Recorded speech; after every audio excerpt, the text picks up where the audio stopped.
कांग्रेस वरिष्ठ नेता व पूर्व मंत्री कौल सिंह ठाकुर ने मुख्यमंत्री जयराम ठाकुर की बीजेपी सरकार पर जोरदार हमला बोलते हुए कहा कि जो सरकार कोविड-19 प्रोटोकॉल के नियम बना रही है और उसी सरकार के मंत्री द्वारा नियमों की खुलेआम धज्जियां उड़ाई जा रही है। हिमाचल सरकार ने कोरोना की वजह से लॉकडाउन जो है 14 जून तक बढ़ा दिया है, जिसका हम स्वागत करते हैं। लेकिन जो सरकार कानून बनाती है, प्रोटोकॉल बनाती है, अगर उनके मंत्री उसको तोड़ने लगे, जैसे कि श्री शांता कुमार ने भी कहा था कि मंत्रियों को मीटिंग नहीं करनी चाहिए, घर दफ्तर में बैठ करके काम करना चाहिए, इसकी वजह से कोरोना बढ़ रहा है। वहाँ हिमाचल प्रदेश का मंडी जिले का एक मंत्री महेंद्र सिंह पूरे दल बल के साथ कल जोगिंद्रनगर में उसने जगह जगह पर मीटिंग की, 50 और 100 आदमियों के बीच में जनसभाएं की, 11-12 गाड़ियां उसके साथ चल रही है, SHO पायलट चली हुई है, लेकिन इन पर कोई रुकावट नहीं है। तो हम जानना चाहते हैं श्री जयराम जी से कि क्या हम भी ऐसी मीटिंग करें।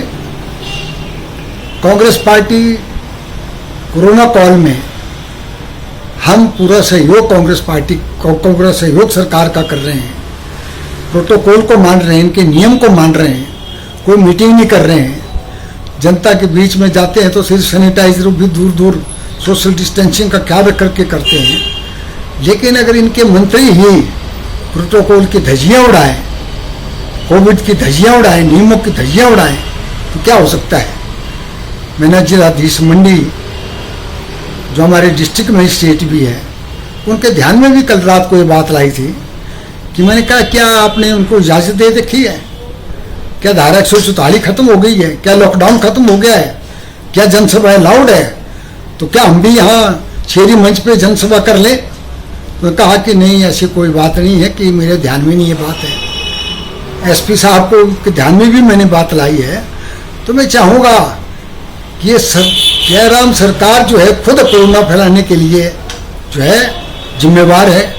और जब जैसे कि कहा जा रहा है अब तीसरी लहर जो है खास तौर पे बच्चों को ज़्यादा इफेक्ट करेगी, ब्लैक फंगस की बीमारी पैदा हो गई है, तो ये मंत्री जो है इस बीमारी फैलाने में जो पूरा योगदान दे रहे हैं, मैं सरकार से चाहूँगा तो मुख्यमंत्री से वो चाहूँगा कि इस मंत्री के खिलाफ जो है वो कार्रवाई की जाए। दूसरा, मंत्री लोगों को गुमराह कर रहा है कि हमारे वक्त में विकास के काम हुए हैं। मंत्री ने सिर्फ हिमाचल प्रदेश में 500-600 करोड़ के पाइप खरीदे हैं, जो अगले 15 साल नहीं लगेंगे। और एक हमारी स्कीम पंजौर नाला की, जिस पर 25 करोड़ रुपए हमने खर्च किया था, सारी स्कीम बन करके तैयार हो गई थी। सिर्फ एक वाइल्ड लाइफ सेंचुरी में पाइप बिछाने रह गए थे, सिर्फ वही पाइप इन्होंने बिछाए हैं। आज उसका श्रेय भी खुद लेने की कोशिश कर रहे हैं। तो इस तरीके से ये गांव में जाकर के लोगों को गुमराह कर रहा है, गांव में जाकर के लोगों को झूठी घोषणाएं कर रहा है।